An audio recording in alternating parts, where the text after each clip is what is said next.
Hello दोस्तों and welcome back. Employability skills first year के Bharat skills पर जो नया सिलेबस आया है उसके हम क्वेश्चन को सॉल्व कर रहे हैं। अब तक हमने 3 मॉड्यूल सॉल्व कर लिए हैं, इंग्लिश लिटरेसी, कम्युनिकेशन स्किल्स और प्रोडक्टिविटी। आज जिस मॉड्यूल को हम सॉल्व कर रहे हैं उसका नाम है क्वालिटी। पहला क्वेश्चन है, quality is all about producing products without. Quality किसको कहते हैं, मतलब प्रोडक्ट में क्या नहीं होना चाहिए। सवाल ये है, हिंदी में लिखा है गुणवत्ता डैश के बिना उत्पादों का उत्पादन के बारे में है। मतलब हमारे उत्पाद में क्या नहीं होना चाहिए।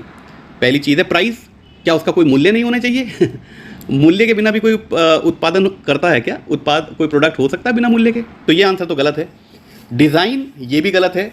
डिफेक्ट्स, यस, ये बात समझ में आ रही है ना कि हमारे प्रोडक्ट में, हमारे उत्पाद में कोई त्रुटि नहीं होनी चाहिए, उसको हम क्वालिटी कहेंगे। बिल्कुल सिंपल सा क्वेश्चन है। और वैसे भी जब हम क्वालिटी की बात करते हैं, मैंने आपको बताया था लाइव क्लास में कि डिज़ाइन से लेके और आफ्टर सेल टीम तक जितने भी लोग इन्वॉल्व हैं, हर एक की जिम्मेदारी है क्वालिटी की। तो डिज़ाइन हो, प्राइस हो, स्टैंडर्ड मतलब मानकों पे खरा उतरना चाहिए उस प्रोडक्ट को, वो भी क्वालिटी का सूचक है। इसका सही आंसर डिफेक्ट्स ही है। क्वेश्चन नंबर 2 है, quality circle are usually dash and led by a supervisor और अ सीनियर। क्वालिटी सर्किल आमतौर पर रिक्त स्थान होते हैं और एक पर्यवेक्षक या वरिष्ठ के नेतृत्व में होते हैं। क्वालिटी सर्किल को भी हमने अपनी लाइव क्लास में समझा था। क्वालिटी सर्किल एक जैसा काम करने वाले अलग अलग डिपार्टमेंट के लोगों का एक समूह बना दिया जाता है, और जितनी भी ग्राहकों से जो भी फीडबैक आ रहा है, खास तौर से नेगेटिव फीडबैक, जो क्वालिटी से संबंधित सूचनाएं आ रही हैं कि हमारे ग्राहकों को क्या क्या दिक्कत हो रही हैं, उनको सॉल्व करने के लिए हर डिपार्टमेंट का एक एक बंदा एक क्वालिटी सर्किल बना लेता है। ये एक छोटा समूह होता है और फिर उन समस्याओं का निवारण किया जाता है, समाधान ढूंढा जाता है। उसमें PDCA साइकिल आएंगे, बहुत सारे क्वालिटी टूल्स आएंगे और सारे डिपार्टमेंट बताएंगे कि हमें ये समस्या सॉल्व करने के लिए क्या क्या ज़रूरी है। उसमें क्वालिटी के लोग भी होते हैं और तब जाके हम उस समस्या को सॉल्व करते हैं। और ये क्वालिटी सर्किल बदलता रहता है। आज कुछ लोग उसके मेंबर हैं, कल दूसरे लोग मेंबर होंगे। ऐसे ऐसे ये कुछ समय के लिए बनता है और कुछ खास समस्याओं के समाधान के लिए बनता है। तो अब सवाल पे दोबारा आते हैं वापस। क्वालिटी सर्किल आमतौर पर क्या एक छोटा, ये बहुत बड़ा नहीं होता। सारे के सारे आदमियों को क्वालिटी सर्किल में करेंगे तो फिर काम कौन करेगा? हर डिपार्टमेंट के, जैसे प्रोडक्शन डिपार्टमेंट का एक, क्वालिटी डिपार्टमेंट का एक, मार्केटिंग का कोई होगा और आपके फाइनेंस का कोई होगा, क्योंकि पैसा भी तो लगेगा ना उस समाधान में। तो हर डिपार्टमेंट का एक एक आदमी मिलकर क्वालिटी सर्किल बनाते हैं और अपने यहाँ उत्पादन हो रहे सामानों की क्वालिटी को और बढ़ाना या ग्राहकों की शिकायतों को कम करना उद्देश्य होता है क्वालिटी सर्किल का। और इसका आंसर बी है। Question number 3, quality circles help employees work in a team towards. गुणवत्ता मंडल कर्मचारियों की टीम में रिक्त स्थान की दिशा में काम करने में मदद करता है। एक कॉमन गोल, यही आंसर सही है। उनका एक कोई कॉमन गोल होता है कि भाई हमारी गुणवत्ता जिस वजह से खराब हो रही है उसका एक समाधान ढूंढना है। तो एक साझा लक्ष्य होता है जिसके लिए क्वालिटी सर्किल काम करता है। ए ऑप्शन सही है। नेक्स्ट क्वेश्चन है, quality management system helps an organisation to satisfy the needs of. जो क्वालिटी मैनेजमेंट सिस्टम किसी कंपनी का होगा, ये मैनेजमेंट सिस्टम क्या होता है कि हर आदमी क्वालिटी की नज़रों से देखेगा और ये किसके लिए काम करता है, किसकी नीड्स को, मतलब किसकी आवश्यकताओं को पूर्ति करता है, ग्राहक की। भाई अल्टीमेटली हमारे ग्राहक को शिकायत नहीं होनी चाहिए, क्वालिटी का यही काम है। हिंदी में लिखा हुआ है, क्वालिटी प्रबंधन प्रणाली एक संगठन को उसके रिक्त स्थान की जरूरतों को पूरा करने में मदद करती है। कस्टमर, आंसर सही है। हमारी पूरी फैक्ट्री में, ऑर्गेनाइजेशन में जो क्वालिटी मैनेजमेंट सिस्टम लागू किया जाता है वो इसीलिए कि ताकि गुणवत्ता अच्छी हो जाए और हमारे कस्टमर्स की जो भी एक्सपेक्टेशंस हैं, जो उनकी ज़रूरतें हैं, रिक्वायरमेंट हैं, वो हमारा प्रोडक्ट पूरी कर दे और वो सेटिस्फाइड रहें हमसे। अब कुछ सवाल PDCA के। क्वेश्चन नंबर 5 है, रिक्त स्थान is a tool use for problem solving and decision making. It has 4 stages. हमें ये बताना है कि एक ऐसे टूल का नाम जिसमें 4 चरण होते हैं और वो किसी समस्या के समाधान के लिए प्रयोग किया जाता है। PDCA उसका नाम है और उसको कहते हैं प्लान, डू, चेक और एक्ट। ऑप्शन ए सही है। ये आपको याद रखना पड़ेगा और इसको समझना ज़्यादा मुश्किल नहीं है। अगर कोई समस्या आती है तो सबसे पहले प्लान करो कि भाई क्वालिटी सर्किल बनाओ, बैठो, मीटिंग करो, उस समस्या को पहचानो, उसको आइडेंटिफाई करो कि इसकी जड़ कहाँ है, ये समस्या क्यों हो रही है। ये सारी की सारी चीज़ें होती हैं प्लानिंग की। जब एक बार क्वालिटी सर्किल बन जाता है फिर वो मीटिंग होने लगती है, मतलब हफ्ते में या 15 दिन में एक बार मीटिंग हुई। और उसके बाद डू का मतलब क्या है कि अब कोई समाधान ढूंढने की चर्चा करो, पता करो कौन कौन से फैक्टर ऐसे हैं जो इस समस्या को बढ़ावा दे रहे हैं और क्या क्या इसका निवारण हो सकता है। ये सारा जो होता है डू। फिर उसको लागू करो, वो भी डू का ही एक, डू मतलब करो, उसको लागू करो, जो समाधान आपने ढूंढा है उसको लागू करो। अगला चरण आता है चेक करो। चेक करने का मतलब क्या है कि जो हमने समाधान ढूंढा था उससे हमें फायदा हो रहा है या नहीं हो रहा है, हमारी गुणवत्ता बढ़ रही है या नहीं बढ़ रही है, ये हुआ चेक करना। और आखिर में है एक्ट। एक्ट मतलब अगर वो समाधान समस्या को सॉल्व कर रहा है तो उसको लागू कर दो हमेशा के लिए, कुछ स्टैंडर्ड बना दो, कुछ तरीके बना दो, कुछ नियम बना दो कि ऐसे ही होगा ये काम, वरना फिर वो समस्या आनी शुरू हो जाएगी। और एक्ट का मतलब ये भी है कि अगर आपका जो समाधान है वो आपकी समस्या का समाधान नहीं कर पा रहा है तो फिर कुछ और सोचो, दोबारा मीटिंग लेकर आओ, एक हफ्ते बाद दोबारा सर्किल बैठेगा, क्वालिटी सर्किल बैठेगा और फिर मंथन करेगा, है ना। समझ में आ गई आपको बात। तो ऑप्शन ए सही है। प्लान डायरेक्ट नहीं होता, डिफाइन भी नहीं होता। डिफाइनिंग जो है वो डू का एक हिस्सा है कि हम प्रॉब्लम को डिफाइन करेंगे, कि उसके रूट कॉज पे पहुंचेंगे। प्लान डिनाई, डिनाई मतलब मना करना ये तो आंसर हो ही नहीं सकता। नीचे के तीनों आंसर गलत है बच्चों। Question number 6, PDCA model has dash number of stages कितने चरण होते हैं? अरे यार पीडीसीए 4 चरण है तो इसका आंसर 4 ही होगा। 4 स्टेजेस सही है, बाकी सारे आंसर गलत हैं, इसमें कुछ समझाने को नहीं है मुझे। क्वेश्चन नंबर 7 है the common goal of quality management system is understanding customers. रिक्त स्थान। हिंदी में लिखा है गुणवत्ता प्रबंधन प्रणाली का सामान्य लक्ष्य ग्राहकों की किस चीज़ को समझना है, ग्राहकों की क्या चीज़ को समझना है। क्वालिटी मैनेजमेंट सिस्टम से हम ग्राहकों की क्या समझना चाहते हैं, जरूरतें या शिकायतें, भाई इन दोनों के अलावा तो और कुछ नहीं हो सकता ना। तो इसका आंसर इमोशंस, हेल्थ, इनकम तो बिल्कुल ही गलत है। हमें कस्टमर की कितनी इनकम है उसका क्वालिटी वालों से कोई मतलब नहीं है, हमारे ऑर्गेनाइजेशन के क्वालिटी वालों से। हालांकि इमोशंस और हेल्थ का क्वालिटी से एक इनडायरेक्ट रिश्ता है, पर सबसे सही उत्तर इन विकल्पों में नीड्स ही है। हम अपने ग्राहकों की ज़रूरतों को का ध्यान रखते हैं, उसको समझते हैं क्वालिटी मैनेजमेंट सिस्टम लागू करके अपने ऑर्गेनाइजेशन में। अगला क्वेश्चन है a quality management system is a रिक्त स्थान अप्रोच। हिंदी में लिखा है एक गुणवत्ता प्रबंधन प्रणाली एक कैसा दृष्टिकोण है। वेल डिफाइंड, यस हो सकता है ये आंसर। वेल डिफाइंड मतलब क्वालिटी मैनेजमेंट सिस्टम में जब हम कोई स्टैंडर्ड बनाते हैं कि हमारी कंपनी इस सिस्टम पे काम करेगी, हर डिपार्टमेंट का एक अलग से मैनुअल बनता है कि आपको ये चीज़ें चेक करनी है, एक पूरा एक मैनुअल बनाते हैं, क्वालिटी मैनुअल कहते हैं हम उसको। तो वेल डिफाइंड होता है, ये बात सही है, मतलब वो एक एक बात उसमें लिखी रहती है, किसकी क्या जिम्मेदारी है, कौन कब कहाँ चेक करेगा चीज़ों को, ताकि गलती आगे ना चली जाए अगले स्टेज पे। ठीक है। डिफ़िकल्ट तो नहीं होता, शुरुआत में डिफ़िकल्ट लगता है, लेकिन एक बार वो आपकी आदत बन जाती है तो वो आपका काम बन जाता है, फिर कोई चीज़ डिफ़िकल्ट नहीं लगती। डिफ़िकल्ट हमें तब तक ही लगती है जब तक हमें करना ना आता हो वो काम। ठीक है। अगला ऑप्शन है कॉम्प्लिकेटेड, मतलब बहुत जटिल होता है। जटिल नहीं होता, फिर बता रहा हूँ, अगर आपको आदत पड़ गई, आपके वो दिनचर्या में शामिल हो जाती है वो तरीके, वो व्यवहार, तो फिर वो स्वतः निकलने लगता है, वो फिर डिफ़िकल्ट या कॉम्प्लिकेटेड नहीं रहता है। नन तो हमारा आंसर कभी होता नहीं है। तो ऑप्शन वेल डिफाइंड सही है। क्वालिटी मैनेजमेंट सिस्टम एक वेल डिफाइंड एक सिस्टम होता है और उसको लिखित में लेकर आया जाता है, और सभी लोग जानते हैं कि हमारा क्वालिटी मैनुअल क्या चाहता है हर कर्मचारी से जो उस ऑर्गेनाइजेशन में काम कर रहा होगा। Question number 9, total quality management helps to improve the quality of all the processes within the organisation. Quality management system हो या टोटल क्वालिटी मैनेजमेंट हो, ये एक ही जैसे कॉन्सेप्ट हैं। ठीक है बच्चों। तो ये पूरी ऑर्गेनाइजेशन में वो मतलब जो प्रोसेसेस हैं उनको कैसे बेहतर बनाएं, इस तरफ कार्य करता है टोटल क्वालिटी मैनेजमेंट। ये बात सही है। आगे लिखा है it also leads to customer satisfaction. ये हमारे ग्राहकों को संतुष्ट रखता है, क्वालिटी मैनेजमेंट सिस्टम हो या टोटल क्वालिटी मैनेजमेंट हो। ठीक है। आगे लिखा है what are the main features of TQM। TQM के मेन फीचर्स क्या क्या हैं, मतलब उसके की पॉइंट्स क्या क्या हैं। हिंदी में लिखा है कुल गुणवत्ता प्रबंधन एक संगठन के भीतर सभी प्रक्रियाओं की गुणवत्ता में सुधार करने में मदद करता है, इससे ग्राहकों को संतुष्टि भी मिलती है। TQM की मुख्य विशेषताएं क्या हैं, ये हमारा सवाल है। पहला ऑप्शन है फोकस ऑन यूज़र। यूज़र मतलब कस्टमर, जो उसको यूज़ करेगा, तो उस पर फोकस करो। हाँ ये बात सही है। क्वालिटी मैं तो पहले से ही कह रहा हूँ, काम करते हैं हम ग्राहकों के लिए, तनख्वाह लेते हैं अपनी फैक्ट्री से, ये हमारी नज़र होनी चाहिए अगर हमें अपने बिजनेस को, अपने ऑर्गेनाइजेशन को और खुद को बेहतर बनाना है या विकास करना है। ऑप्शन ए सही है। ऑप्शन बी है participation of workers. Quality management system या टोटल क्वालिटी मैनेजमेंट ये रिक्वायर करता है कि हर आदमी अपनी भागीदारी करे क्वालिटी को इम्प्रूव करने में, तो पार्टिसिपेशन ऑफ वर्कर्स भी आंसर सही है। तीसरा ऑप्शन है कंटिन्यूअस इंप्रूवमेंट, और हम लगातार अपने सिस्टम्स को, अपने प्रोसेसेस को और अपने कार्य प्रणाली को हमारे कार्य करने की क्षमता को, प्रोडक्टिविटी को बेहतर बनाते चले जाएं, उसको हम कंटिन्यूस इम्प्रूवमेंट्स कहते हैं। और तभी तो आप लोग अगले साल एक बेहतर एम्प्लॉय बन के सामने आते हैं।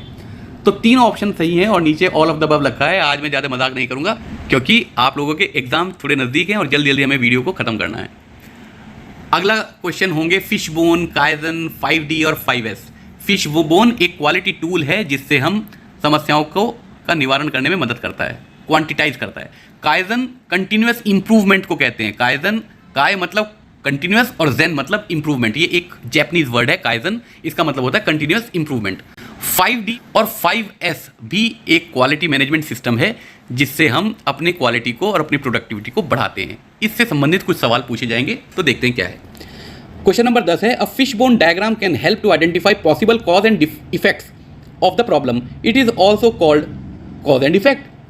आंसर कॉज एंड इफेक्ट लिखा कहीं, cause and effect diagram, option A सही है।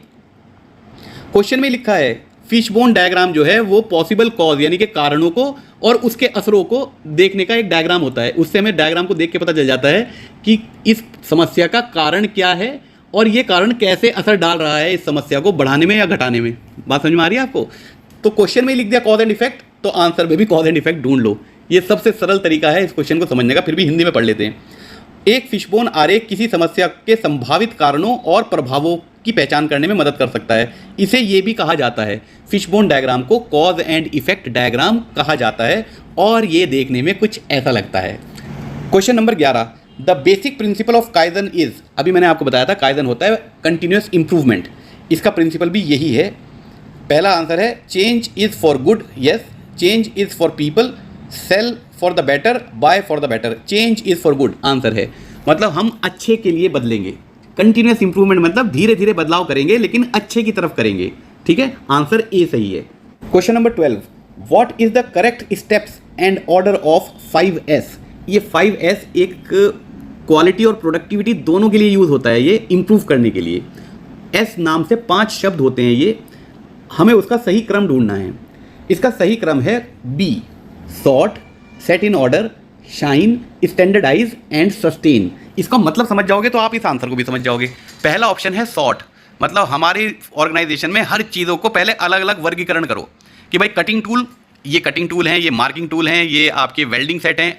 आपने अलग अलग, मान लीजिए स्टोर में हमें कोई अपना क्वालिटी मैनेजमेंट सिस्टम 5S की नज़र से स्थापित करना है, तो हमने स्टोर में रखे जाने वाले सारे औजारों को अलग अलग वर्गीकरण करा कि भाई ये बिजली वाले औजार हैं, ये काटने के औजार हैं, ये मार्किंग के औजार हैं और ये आपके ठोका पीटी के वो हैं हथौड़े।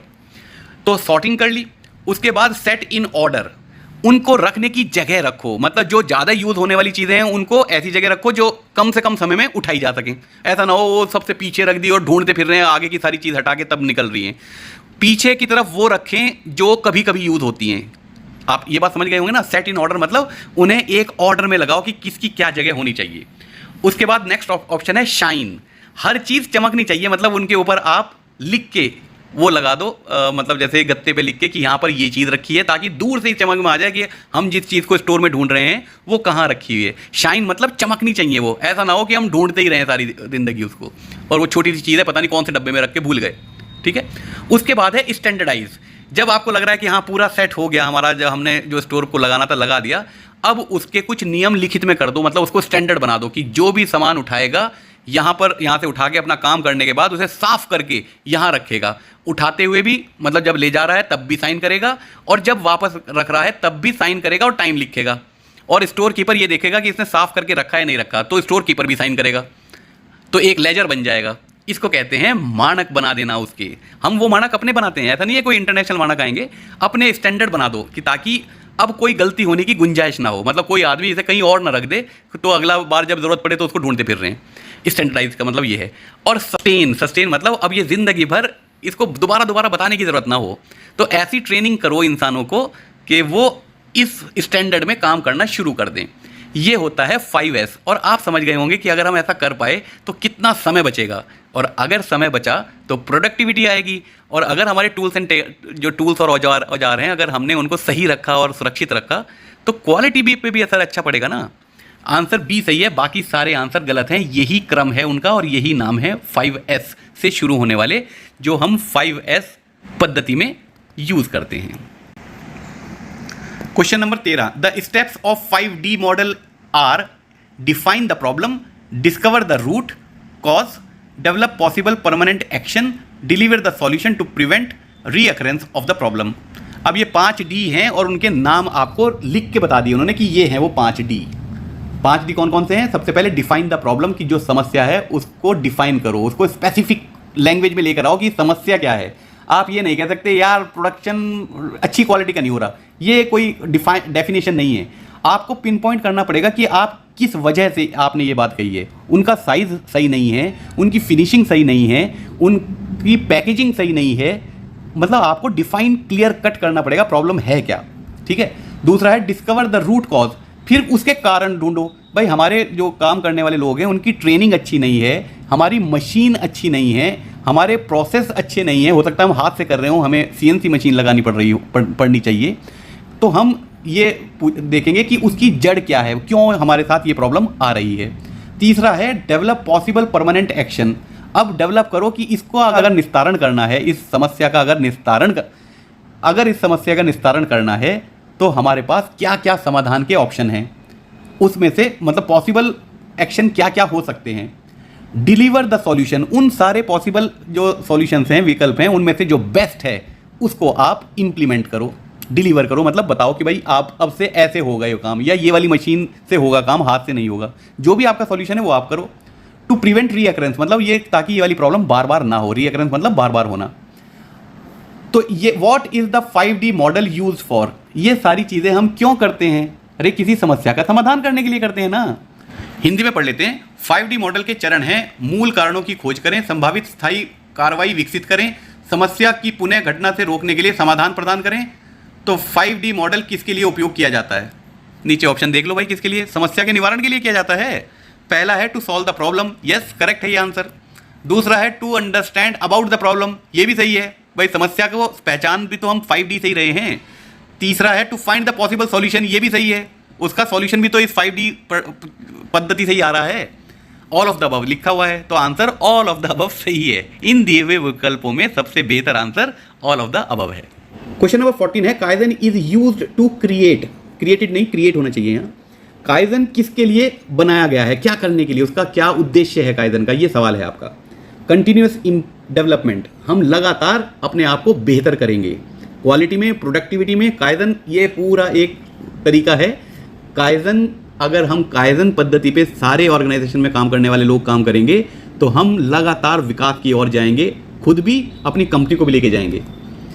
तो ये इसका आंसर सही है। प्रॉब्लम सॉल्विंग ये नहीं होती, प्रॉब्लम सॉल्विंग होती है PDCA या 5D, उससे हम प्रॉब्लम सॉल्व करते हैं। लेकिन काइजन जो है वो आपका कंटिन्यूअस इंप्रूवमेंट या कंटिन्यूअस डेवलपमेंट, इन चीज़ों के लिए होता है। सॉल्यूशन तो हम प्रॉब्लम सॉल्विंग में करते हैं, कंटिन्यूअस इंप्रूवमेंट में तो हम अपने आप को बेहतर करते हैं। प्रॉब्लम हो या ना हो, हमें आज से ज़्यादा बेहतर होना है, ठीक है। और नन तो हमारा आंसर होता नहीं। Question number 15, kaizen brings dash improvements in overall processes to help organisation succeed.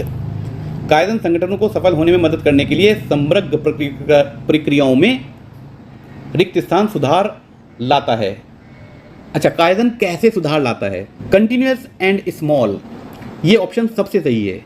दिए हुए विकल्पों में ये ऑप्शन सबसे सही है। जो काइजन है वो छोटे छोटे बदलाव लाता है, लेकिन वो बदलाव अच्छे की तरफ होते हैं, बेहतरी की तरफ होते हैं। ऑप्शन सी सही है, कंटिन्यूअस और स्मॉल, छोटे छोटे बदलाव जो हमें लगातार बेहतर बना रहे हों, यही काइजन है। Option A small and serious नहीं कहेंगे हम उसको, स्मॉल एंड रेयर मतलब जो किसी को ना पता हो, बस हमें पता हो। इम्प्रूवमेंट अपने आप को करना, ये कोई ऐसी चीज़ नहीं है जो ये सिद्धांत कुछ लोगों को ही पता होता है। हम सबको पता होता है कि हम में कुछ कमियां हैं और उसको इम्प्रूव किया जा सकता है। 100% तो कोई भी नहीं होता ना। तो बी ऑप्शन भी गलत हुआ। लार्ज एंड कंटिन्यूअस, हम बड़े बड़े परिवर्तन एक साथ नहीं करते, उससे तो बहुत उठापटक हो जाएगी, उससे तो नुकसान हो जाएगा। धीरे धीरे अपने आप को इम्प्रूव करेंगे, जैसे इन परीक्षाओं के बाद हम अपनी इंग्लिश को इम्प्रूव करने वाले हैं, छोटे छोटे बेबी स्टेप से। तैयार है ना दोस्तों? अगला क्वेश्चन है स्टैंडर्डाइजेशन, रिक्त स्थान, variations in the way we work. मानकीकरण, रिक्त स्थान हमारे काम के तरीकों में बदलाव करता है, कैसे? वेरिएशंस लिखा हुआ है दोस्तों, ये बहुत बढ़िया क्वेश्चन है, इसको समझना आपके लिए बड़ा आवश्यक है। स्टैंडर्डाइजेशन कहते हैं कि जब हम कार्य करने के तरीकों को किसी फॉर्म में, मतलब किसी तरीके को डेवलप कर दें लिखित में, कौन आदमी कब क्या किस जगह साइन करेगा, कब एंट्री होगी, कहाँ एंट्री होगी, ये कंप्यूटर पे भी हो सकती है और पेपर पे भी हो सकती है। तो हमारे ऑर्गेनाइजेशंस में, कंपनी में, अच्छी कंपनियों में हर चीज़ पेपर पे ली जाती है।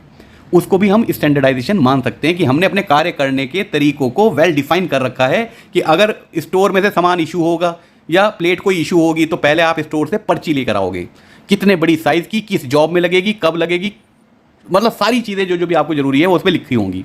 ये है आपका स्टैंडर्डाइजेशन। अब ये पूछा जा रहा है कि स्टैंडर्डाइजेशन वेरिएशन को क्या करता है।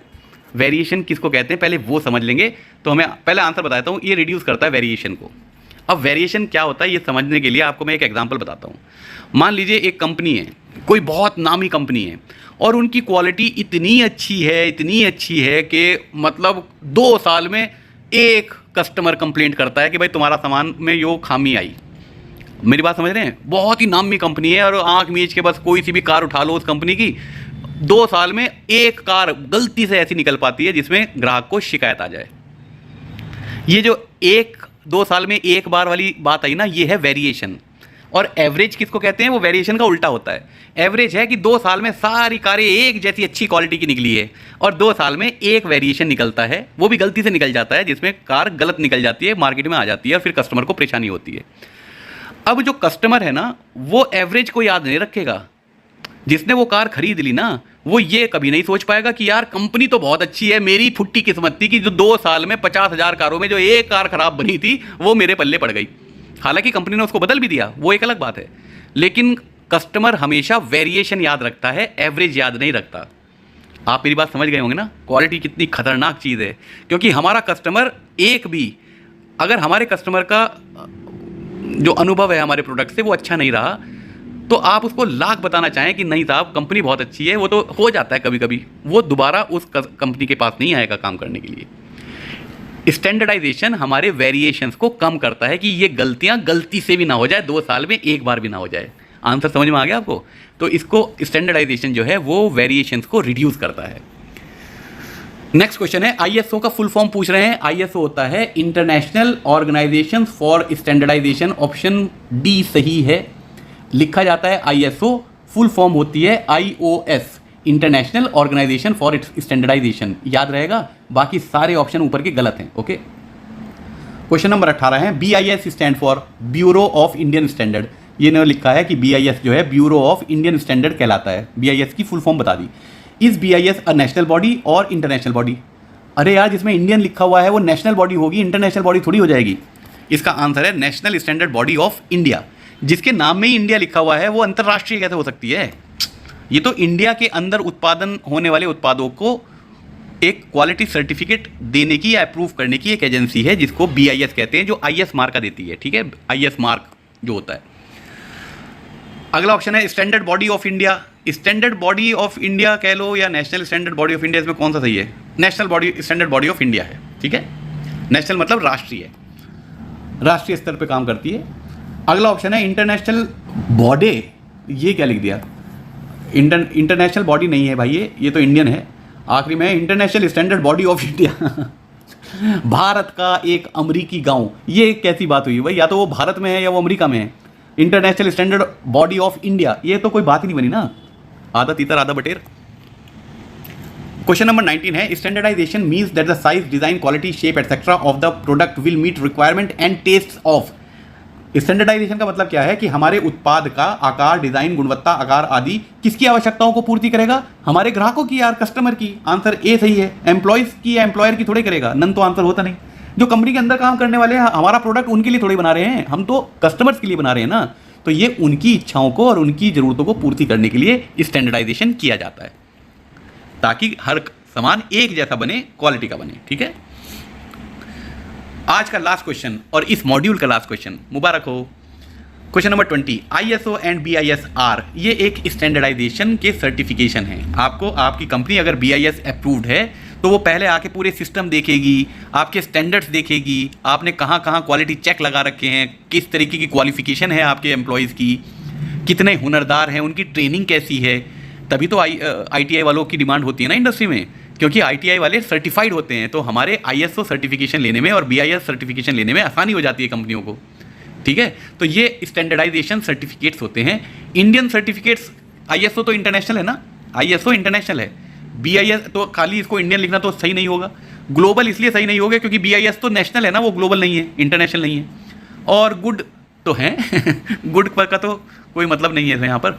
स्टैंडर्डाइजेशन सर्टिफिकेट हैं कि मानकों को निर्धारित करने वाले एक सर्टिफिकेशन है, जो ये इस बात को प्रदर्शित करते हैं कि अगर आपके कंपनी ISO सर्टिफाइड है या आपके प्रोडक्ट BIS सर्टिफाइड हैं, इसका मतलब ग्राहकों को निश्चिंत हो जाना चाहिए कि कम से कम क्वालिटी का सामान उनको मिलने वाला है।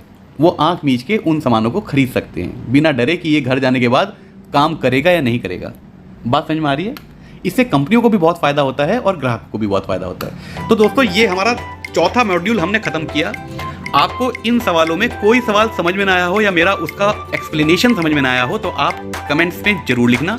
आपकी परीक्षाएं बहुत नज़दीक हैं। आप अपनी तैयारी पूरी ईमानदारी के साथ और निरंतर प्रयासों के द्वारा करते रहें, लेकिन अपने सेहत का ध्यान रखना और खुश रहना सीखो बच्चों। Good bye.